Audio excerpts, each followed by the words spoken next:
was 10 p.m. when a sudden scream echoed inside Ravenwood Public Library in Boston. The heavy doors were locked from the inside, trapping everyone within. Only 6 people remained, each lost in their own books moments before. The lights flickered violently, breaking the silence into panic. In a dark corner, a man lay motionless in a pool of blood. His wide-open eyes showed pure terror, as if he had seen something inhuman. The security guard forced the door open and immediately called the police. No one was allowed to leave. The killer was still inside. Fear spread across every face as suspicion grew stronger. The dead man was identified as Daniel Harper, a regular visitor. But there were no signs of struggle or forced entry. It felt less like murder and more like something supernatural. Detective Ethan Carter from Boston Police Department arrived quickly at the scene. He separated everyone and began questioning them one by one. No one claimed to have seen anything unusual. Yet the air felt heavy, as if someone or something was watching. Near the body, Ethan found an old, worn-out book lying open. Strange symbols were scribbled across its pages in what looked like dried blood. A young woman named Emily Brooks was trembling uncontrollably. She claimed she saw a shadow moving between the shelves, but when she followed it, there was no one there. Only a cold gust of air brushed past her neck. Ethan dismissed it as fear at first, but deep down he felt something wasn't right. Suddenly the lights flickered again, followed by another scream. Everyone rushed toward the sound. A man named Lucas Reed was found collapsed on the floor. When he regained consciousness, he whispered, "It's coming." No one understood what he meant, but the fear in his voice was real and contagious. Ethan tried checking the CCTV footage, but all cameras were dead. It was as if someone had deliberately shut them down. An old librarian, Mr. Wallace, stood silently watching everything. He finally spoke in a low voice. "This place isn't normal."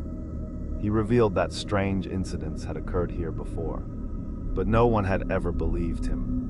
Mr. Wallace spoke of a cursed book that could never be closed. Anyone who read it suffered a terrible fate. Ethan ordered a search for the book immediately, but strangely it was nowhere to be found, as if it had a will of its own. The tension in the room grew unbearable. A college student named Ryan Miller admitted he had seen the book. He said he read just one page before feeling watched. Terrified, he returned it to a random shelf. But now he couldn't remember where. Ethan grew suspicious of him, but Ryan looked genuinely shaken. Without warning, a bookshelf began to shake violently. A single book fell to the ground. Everyone stared at it in silence. It was the same cursed book. Ethan picked it up and opened it carefully. Inside it read, "You are next." Ethan flipped through the pages with a steady hand. Each page contained a different name. The first name was Daniel Harper, the victim. The second was Lucas Reed, the unconscious man. The third line was blank, as if it was waiting for its next victim. Suddenly, a pen nearby began to move on its own. It slowly wrote a name on the blank line, Emily Brooks. Emily screamed and stepped back in horror. The temperature in the room dropped instantly. Everyone could see their breath in the cold air. Death had chosen its next target. Ethan stayed close to Emily, trying to protect her. Everyone gathered together, terrified of being alone. Then the lights went out completely. Footsteps echoed through the darkness. Someone whispered Emily's name softly.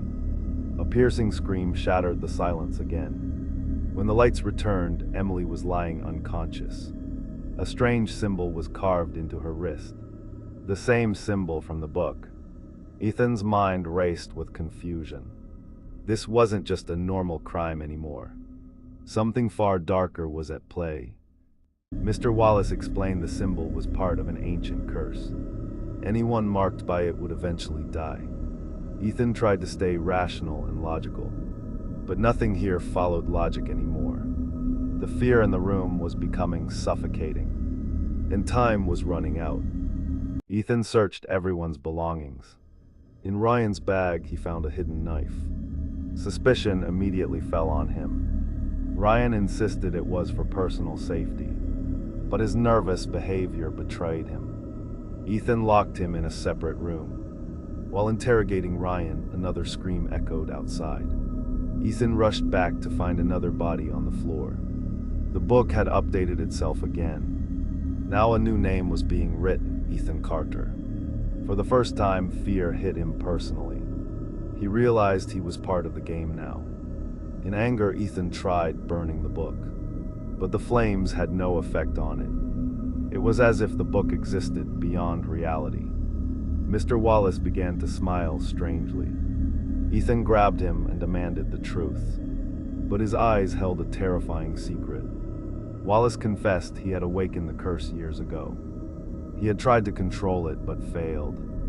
Now the book acted on its own will, and everyone inside was trapped in its deadly cycle, including himself.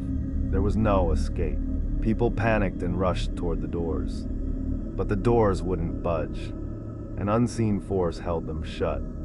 Books flew off shelves as a violent wind filled the room. A deep voice echoed, "No one leaves." Terror reached its peak. Ethan demanded a way to stop it. Wallace said only the one who awakened it could end it. All eyes turned toward him. He slowly stepped back in fear, but the book flipped its pages rapidly, as if announcing his fate. Wallace's name appeared next. He begged for mercy, but it was too late. An invisible force slashed his throat. He collapsed instantly. The curse claimed its creator, but the nightmare wasn't over yet. Only a few survivors remained now. Ethan realized the cycle wouldn't stop on its own. He tried waking Emily. As she opened her eyes, she whispered, "The book lies." Ethan froze in shock. Everything they believed might be wrong. Emily revealed the real killer was human. The book only created fear and confusion. Ethan gathered everyone for the truth. Ryan began to act strangely. His hands trembled uncontrollably. He was hiding something. Under pressure, Ryan broke down. He confessed to killing Daniel over a past conflict. He used the book's legend to mislead everyone, but he swore he didn't kill the others. Now the mystery deepened further, because something else was still killing people. The book suddenly wrote a new word, all. Everyone stared at it in horror. This meant no one would survive. The air grew heavier. Darkness gathered in one corner. Something was forming. A shadowy figure emerged from the darkness. Its glowing red eyes stared at them. It wasn't human. It moved without sound. Ethan fired his gun, but it had no effect. They were facing something beyond reality. The entity lifted a man into the air effortlessly, then slammed him to the ground violently. People screamed and ran in panic, but there was nowhere to escape. Ethan realized this was the true spirit of the curse, and it had finally revealed itself. Ethan grabbed the book with determination. "If this started it, I'll end it," he shouted. He cut his hand and let his blood fall onto the pages.